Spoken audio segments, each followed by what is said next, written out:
Армысыздар көрермен, әдеттегідей Атырау телеарнасында жексенбінің кешінде ауылым бағдарламасы. Бізде бүгін Исатай ауданына қарасты Жанбай ауылындамыз. Ауыл үшін бірге аралайық.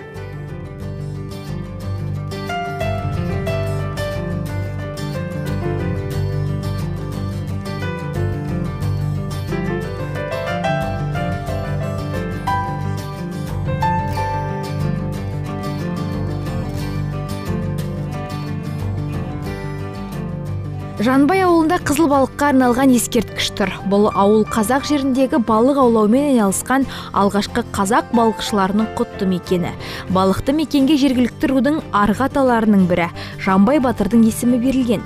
Каспий теңізі мен Нарын құмының аралығында орналасқан ежелгі қоныс Кеңес одағы құрылғаннан кейін 1930 жылы іргесі қаланған.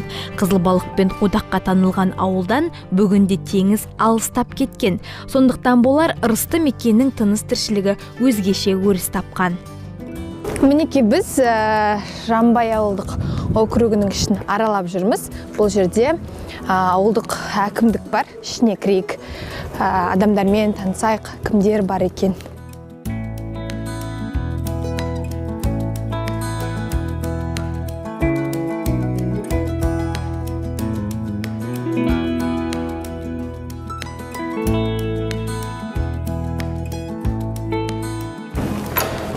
Сәлеметсіздер ме? Қалдарыңыз қалай?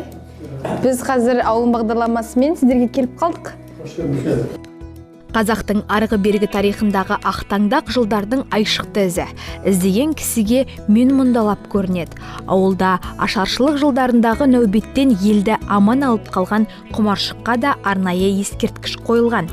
Нарын құмында өскен өсімдіктің дәнегін аштықтан қиналған ел талғажау етіп жан сақтап қалған.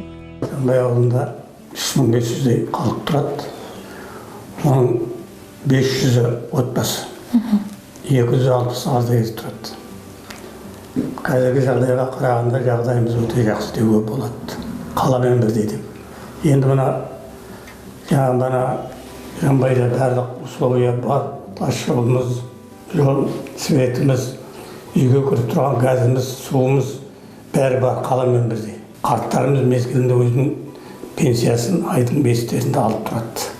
Менің Жанбай ауылында осы көп жылдардан бері еңбек етіп, 50 жылдай жүргізуші болдым. Сол жүргізушіліктің пенсия ақшап, мынау енді қазіргі қоғамдық жұмыс, 15 жылдай болды қоғамдық жұмыспен араласқаныма, ардагерлер кеңесінің төрағасы болып істеймін осында. 3-4 жылдан бері қарай, 1 жылдан бері қарай ауданның құрметті азаматын алдым. Ардагерлер кеңесі жиірек болып тұра ма? Қандай ұсыныстар тасталып жатыр? Нелер жасалды? Ардагерлер кеңесі өзі айына 1 рет жастармен кездесеміз. Қарттармен кездесіп, қарттардың жол жетік мәселелерін сұрап, оны мына ауыл әкімімен келісіп, аудан әкімі шығып, сондай хабарларды алып тұрамыз. Өзі ауылдық советі, одан кейін Жанбай ауылдық кеңесі болып құрылып, бүгінгі дейін ғасырдан артық тарихы бар еліміз. Біз осы ауылымыздың тарихын, ауылымыздың өткен кеткен тірлігін көрсетуге келіп жатқан сіздердің қуаныштымыз. Ауыл қазақтың алтын бесігі, барлық адам баласы ауылда туып, ауылда өсіп, ауылдың тәрбиесімен өркендеген еліміз қазақ елі. Оның ішінде қазақтың ауылының орны бөлек. Бұл тәлім мен тәрбиенің мекені. Бұл сонау ата-бабалардың салт дәстүрлерінің қайнаған қызу ортасы, ауылда өскен адамның өмірге деген көзқарасы адал, тура, өздерінің алған тәлім тәрбиесінің бағытында болатын өмір көрсетіп келеді. Бұл ауылдың негізгі кәсібі ауыл шаруашылығы. Мал, балық, ата-бабамыздың бұрынғы кәсіп еткен, сонымен күн өткен, кешегі жоқшылық, зобалаң, соғыс, ауыртпалық кезеңдерде де үкімет қарақан жаймай, өздерінің малымен, мынау теңіздің балығымен отбасын асыраған, мемлекетке тонналап қаралтын балық тапсырып, малдың етін тапсырып, мемлекетке көмегін тигізген ауыл еңбеккерлерінің шам тегіз еңбегі. Бұл күнде біреу білсе, біреу білмейтін, бүгінгі жастарымыздың санасына еміс қана еніп жүрген жағдайлар. Бұл жағдай бүгінгі ұрпақтың санасына сіңіруіміз керек. Мен 60 жасқа келіп отырған адаммын, осы 60 жыл өмірім осы Жанбайда өтіп келе жатыр. Тәй басқан топырағым Жанбай, мектепке барған топырағым Жанбайдың топырағы, азамат болып еңбек еткен топырағы осы жүр. Кешегі совхозда еңбек еттік. Осы 35 жылдан бері осы ауылдық округте маман болып еңбек етіп келемін, мемлекеттік қызметкермін. Исатай ауданы аумағындағы күре жолдың бойында орналасқан Жанбай ауылында 3,5 мыңға жуық адам өмір сүреді. Шағын елді мекеннің мәдени рухани тіршілігі көз қуантады. Алайда еңселі мәдениет үйі бой көтерген. Дәстүрлі өнер шаңырағында ауыл ардагерлері мен өнерпаздары шығармашылықпен айналысады. Мынау біздің мәдениет үйіміз 17 жылы пайдалануға берілді. Бұған дейін ескі бірқатарлы клубта әртүрлі шара өтіп келген. Осы мәдениет үйі берілгелі ауыл халқының еңсесі бұрынғыдан да көтеріліп, әртүрлі мәдени шаралар, концерттік шаралар өтіп, жақсы көріністер көріп жатырмыз. Бұл ауылымыздың негізгі мәдени ошағы. Ауыл болсақ та осы қаладағы секілді, облыс аудан орталықтағы сияқты үлкен мәдениет үйіміздің болуына халқымыз зор қуанышта. Ауылымыздан өскен, өркендеген өнер адамдарын, әртүрлі еңбек адамдарын мадақтау шаралары, түрлі мәдени шаралар өтіп тұрады. Мәдениет үйімізде бір шара өтеді десе, бүткіл ауылдың үлкен кішісі үлкен қуанышпен осында келіп көруге, қатысуға асығады. Мына жерде ескерткіштер бар ма? Ескерткіштер бар. Бұл жаңа балықтың, құмаршықтың суреттері бар. Біздің еліміз мына балықпен, малмен күн өткен. Мынау соғыс кезінде, ашаршылық кезінде нарын құмында құмаршық деген сөбескен. Сол құмаршық шауып алып, оның орнына пайдаланып, нан қылып, астық қылып жеген. Сол мына елдің қырылып қалуынан аман алып қалған сол балықтың, құмаршықтың, малдың халқымызға тигізген пайдасын, халқымызды аман алып қалғандығын ескеріп, осындай ескерткіштер қойып жатырмыз. Құмаршық осы нарын құмында өскен. Өсетін. Және осы жерде болған шөп болып тұр ғой. Иә, тек қана нарын құмында өскен осы жерлерде. Тек қана құмда өседі, ақшағылда өседі. Бұл үлкен астық қасиеті жоғары. Ал қош келдіңіздер. Мынау біздің мәдениет үйіміз. Жоғарылатыңыздар. Мынау кіреберіс бөлмесі, мәдениет үйінің үлкен кең, үлкен залымыз бар. Иә, залға кіріп, залы тамашалайық, көрейік. Дайындық жүріп жатыр. Мына жерде иә, әжелер дайындығы жүріп жатыр екен. Соң үстіне келіп қалдық қой енді. Сәулем, сәулем, сәулемсің, басымдағы дәуренсің. Жақсы болсаң, сәулемсің, жаман болсаң, әуремсің. Бұл мекемеде 200 орындық бізге берген мекеме. Онда жаңағы барлық үйірмелер, қамтылған, әсіресе би үйірмесі бар, 30 бала қатысады оған, және де ән үйірмесі бар, вокалдан, және де драма үйірмесі бар біздерде. Көптеген облыстық жарыстардан, аудандық жарыстардан жоғарғы дәрежеде үлкен орындар алып жатырмыз балаларымыз. Және бұл әжелер ансамблі көптен жұмыс жасайды. Ол көп жылдардан бері жатыр әжелер ансамблі. Олар да аудандық шаралардан орындар алып келіп жатыр әжелеріміз. Көптеген мерекелер ұйымдастырамыз. Әсіресе осы жастармен жұмыс, ауыл жастарымен бос уақытын тиімді пайдалану мақсатында көптеген жұмыстар іске асырылуда. Жаңа шаралар өтеді. Ауыл үлкендермен, ардагерлермен, үлкен әжелермен, үйде ата-ана, көп балалы аналармен де көптеген жұмыстар жасап жатырмыз. Аналар кеңесімен ауылдағы бәрімен бірігіп жұмыс жасаймыз.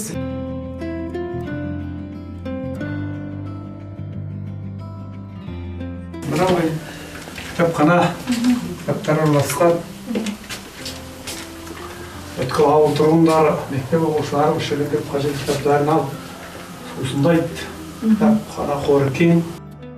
Тарихы терең ауылдың тағы бір бай мұрасы кітапхана. Әдеби тарих кітаптармен толыққан. Сөрелерде қазақ руханиятының заманауи еңбектердің қоры самсап тұр. Жанбайлықтар қазыналы орданың кәусарынан сусындауды дәстүрге айналдырған. Мынау енді Әйтеке би атындағы мешітіміз ауыл тұрғындарының сұранысы мен ауылдың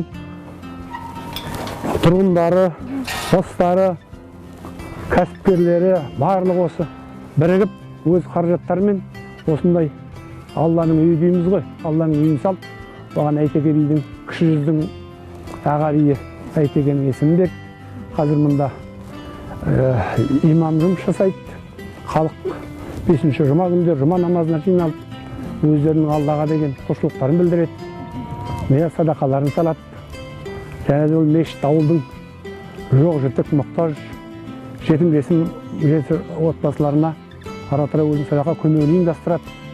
Біз ауылдық округмен ардагерлер кеңесімен бірлесе отырып, халықтың жағдайы төмен топтарына көмектерін беріп отырады. Жұма намаздары 5 уақыт намаз оқылып, азан шақырылады. Енді бұл біздің ата-бабамыздан келе жатырған Аллаға құлшылық орталығы ғой. Бұл енді жастарды дұрыс бағытта тәрбиелеп, сол Құдайдың жолында адал тура жүруге тәрбиелейтін орын деп есептейміз. Соған сенеміз. Бұл осы 18-де берген шығар. 19-да берген болар. Сәлеметсіз бе? Ерлансың ба? Амансың ба? Міне, Ерлан деген азамат осы мешіттің имамы, осы жердің тумасы, Заборында дүниеге келген, осы ауылдың баласы жақыннан бастап. Орның құтты болсын. Мен көрген жоқ едім, көп мешітке келген жоқпын мен.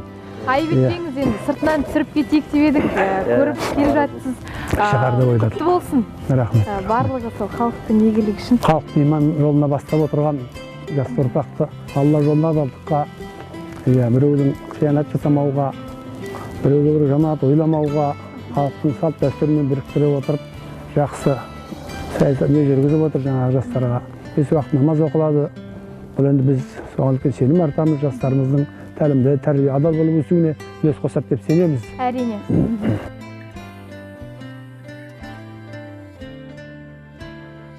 Мынау Исатай аудандық балалар жасөспірімдер спорт мектебі ашылғанына 1-2 жыл болды. Қазір ауылдың жасөспірімдері осында жақсы спортпен шұғылданып жатыр.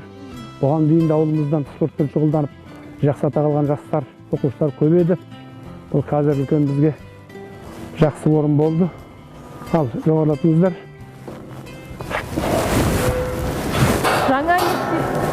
Жаңа мектеп, жаңа орында, еңселі үй, ауылдың жастарының кәдімгі ұзақ уақыт бойы дайындалып осында өздерінің спортпен шұғылданатын орындары.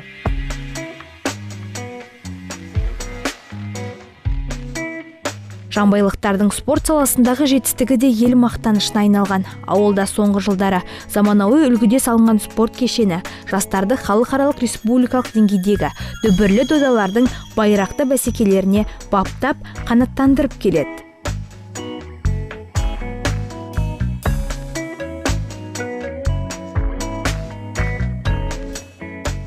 Осы спорт кешені ашылғанына осы 1 жылдай уақыт болды.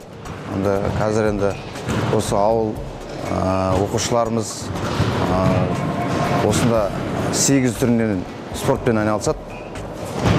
Оны айтып өтсек, баскетбол, волейбол, футбол, тоғызқұмалақ, дзюдо, және де карате, сондай түрмен оқушыларымыз айналысады. Қазіргі таңда енді осы спорт кешенде жақсы нәтижелер, балаларымыз өте жақсы нәтиже беріп жатыр. Осы аудандық, облыстық, республикалық жарыстарға дайындалу үстінде. Соған нәтиже күтеміз. Және де мына осы спорт кешені ауыл жастарымыз кешкілікте осы спортпен шұғылданады. Спорт кешенінің кез келген уақытында ашуымызға дайынбыз.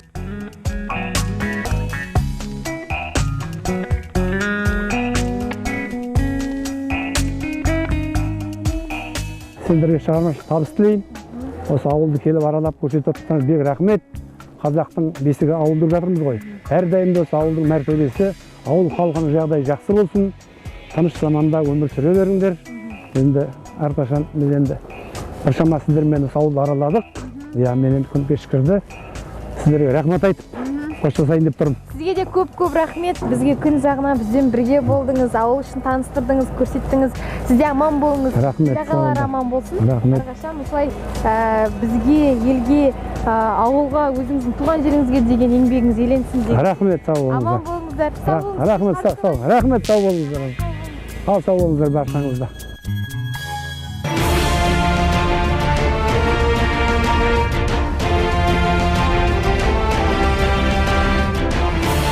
Қазақстан Республикасы мемлекеттік шекарасын бұзу болуы мүмкін. Масленский жартылай аралы Байдахот аумағынан Каспий теңізі жағалауынан заңсыз балық аулау мақсатымен болуы мүмкін. Тек тұр! Қазақстан Республикасы мемлекеттік шекарасын күзетуді бұйырамын. Наряд түрі, шолғын, тапсырма. Қазақстан Республикасы мемлекеттік шекарасын бұзуына жол бермеу. Қазақстан Республикасындағы Каспий теңізі жағалауында биоресурстардың бұзылмауын қадағалау. Сұрақ бар ма? Сұрақ жоқ, бұйрық түсінікті. Жанбай ауылы балық шаруашылығымен дамыған, десек те қазіргі таңда заң басқа. Бұл Жанбай ауылы маңындағы Каспий теңізі жағалауында орналасқан Жанбай шекара бөлімшесі. Үздік шекара мәртебесіне иеленген бөлім осы маңдағы шекаралық аумақты күзетіп, Каспий теңізіндегі балық қорын браконьерлерден және заңсыз балық аулаушылардан көздің қарашығындай қорғайды.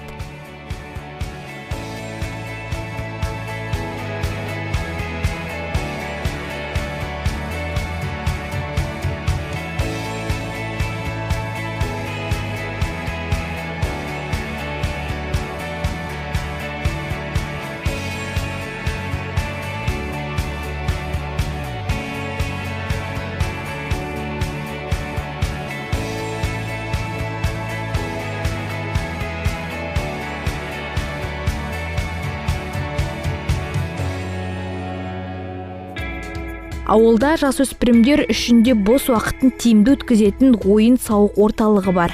Мұнда балалар бас біріктіріп түрлі заманауи ойындар ойнайды. Бұл орталық жанбайлық жастардың бастамасымен салынған.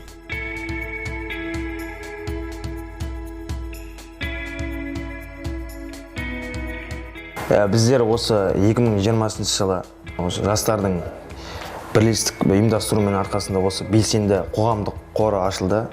Бізде басты мақсатымыз еліміздің банағыдай қоғамда болып жатқан ол кезде карантин кезі болды. Осы ауылымыздың біршама адамдарына банағыдай маска тарату арқылы сөйтіп өзіміздің көмегін жасайын деген ниетпен және жастардың белсенділігінің арттыруының арқасында осы белсенді қоғамдық қор ашылды. Содан кейін осының бізде басты директоры ауылдың жастардың үлкен мақтанышымыз деп айтамыз. Әрі ағамыз Шманов Дулат дейтін жігіт ашты, осы белсенді қоғамдық қорын ашты. Содан кейін осындай ауыл жастары бостан-босқа уақытын құртпасын деп, бос уақыттарын тиімді пайдалансын деп осындай ойындар, әртүрлі кешке қарай жастар бірге ойнасын деп мафия, кітап оқитын адамдарға кітап осында оқуға болады деген немен ашылды. Осы біз белсенді тобы карантин кезінде осы ауылымызға маска тігіп бердік, маска тараттық барлық отбасыларға, және де осы қайырымдылық шаралары арқылы ауылымыздың тұрғынның еміне 1 миллионға жуық ақша жинап бердік. Әртүрлі осы жастар бостан-бос жүрмесін деген ниетпен интеллектуалдық ойындар ұйымдастырдық. Оған тек қана жастар қатысқан жоқ, үлкен мекемелердің адамдары да қатысып жатыр. Осындай белсенді дейтін дүние, осы белсенді арқылы әртүрлі дүниелер жасаудамыз, алға қарай да жұмыс жасаймыз деген ойдамын. Сізге көп рахмет. Осылай кішкентай бастамадан басталған дүниелеріңіз осындай үлкен жетістіктерге алып келген екен. Осылай елдің игілігіне, ауылдың жастарына бұдан да ерекше дүниелер жасай беріңіздер дегіміз келеді. Ендеше ауылым бағдарламасының Жанбай ауылына жасаған сапар аяқталды. Сіздің ауылда жүздескенше аман сау болыңыздар.